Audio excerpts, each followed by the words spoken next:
O que achei do look de Janja na posse de Lula?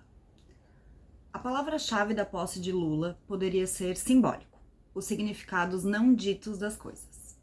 O look de Janja era composto por um conjunto de calça-pantalona, colete e blazer estruturado de seda, bordado em tom dourado discreto. Quando eu vi, achei que era um vestido. Apenas quando ela se movimentou que eu percebi que era uma calça esvoaçante. Temos aí uma quebra de protocolo. Ainda no século XXI, sim, uma mulher de calças em uma cerimônia formal é considerada ousada. Apesar da ousadia, estamos falando de uma cerimônia de posse do presidente do Brasil e não de um desfile focado em lançar tendência de moda. Apesar disso, o mais simbólico para mim do look é o blazer. Imediatamente, o conjunto de colete e sobrecasaca utilizado por Janja me remeteu aos redingotes do século XVIII e XIX, complementado por uma silhueta de basque em forma de pequena cauda, que complementa aí essa questão, essa camada de história, que forma uma pequena cauda e dava mais volume aí nas costas, na altura do quadril. E por que essa referência ao redingote num traje feminino em 2023 é curiosa?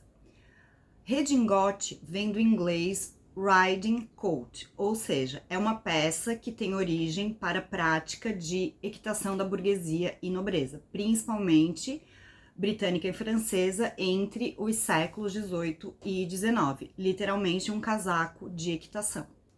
Pela prática esportiva, a gente pode analisar que o traje feminino começa a se transformar quando as mulheres passam a usar esse estilo de casaco, que antes era comum aos homens. Porém, as mulheres ainda utilizavam saias longas e volumosas para cavalgar, isso lá no século XVIII e XIX. E assim, o nome redingote passou também a denominar um estilo de vestido. Claro que algumas mulheres ousadas, tem histórias da Maria Antonieta que usavam calças, mas isso para cavalgar, mas isso é um parênteses. Eu não vou focar nos pontos já muito bem analisados, né, em relação à questão da visibilidade da moda brasileira, enfim, mas eu queria falar um pouco sobre isso, né, para não deixar passar. A Janja, sim, acaba trazendo muita visibilidade à moda brasileira, né, escolhendo a estilista Elo Rocha, e em parceria com as bordadeiras de Timbaúba. E esse bordado, que eu vou analisar que é super importante, ele circundava o casaco, ele foi feito com palha, para acentuar o tom dourado da roupa. Esse tom dourado discreto fica mais chamativo nos bordados. E é muito interessante trazer essa alusão ao dourado, essa cor, né, pensando na palha brasileira, que é um material que não é valorizado. Então aí a gente já tem uma questão simbólica bem interessante.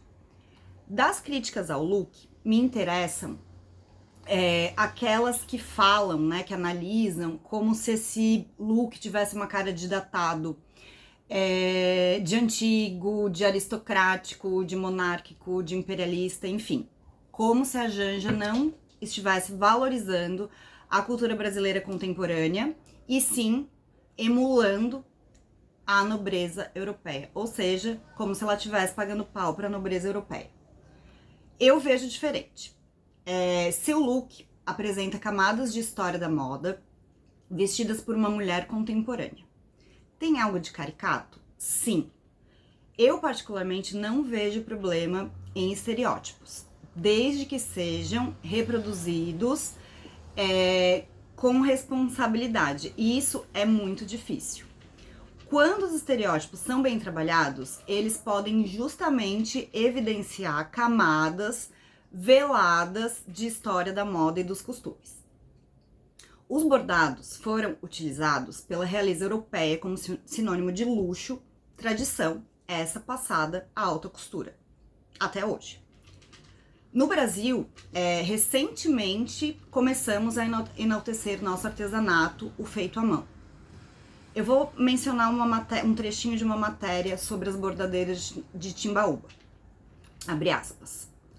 Entre estudo e produção, foram 6 semanas em um trabalho que contou com a atividade de 5 bordadeiras. A palha usada na peça foi trazida de Pirangi, no litoral potiguar. o bordado foi feito com o auxílio de uma máquina que é controlada manualmente pelas artesãs. Ou seja, aí a gente vê a quantidade de trabalho que foi colocado nessa peça. Janja mostrou para o mundo nossa arte criada pelas bordadeiras de Timbaúba, encaixando nossa tradição do feito à mão à categoria de grandeza que merece. Janja, a mim, pareceu uma rainha do século XXI, pois justamente subverte o estereótipo dessa função. Escolhe não ser chamada de primeira-dama, pois não tem papel acessório. Em toda a cerimônia, demonstrou lindamente emoção e alegria contagiante. Fico até emocionada só de lembrar. A estrutura do blazer, contrastando com a fluidez da calça, é uma mensagem que vem a questionar os protocolos rígidos das monarquias que ainda existem. Aliás, vou deixar aqui uma provocação. O redingote é o casaco usado por Dom Pedro I na representação visual mais famosa da independência do Brasil, o quadro de Pedro Américo de 1888. A pintura é uma idealização da independência? Sim, mas talvez esteja aí a ironia. Finalmente, em 2023, com o governo que elegemos, Janja, assim como a tratamos, por seu apelido, e não a primeira-dama, esteja nos apontando um caminho maior para a independência, não apenas das mulheres, mas a independência do nosso país.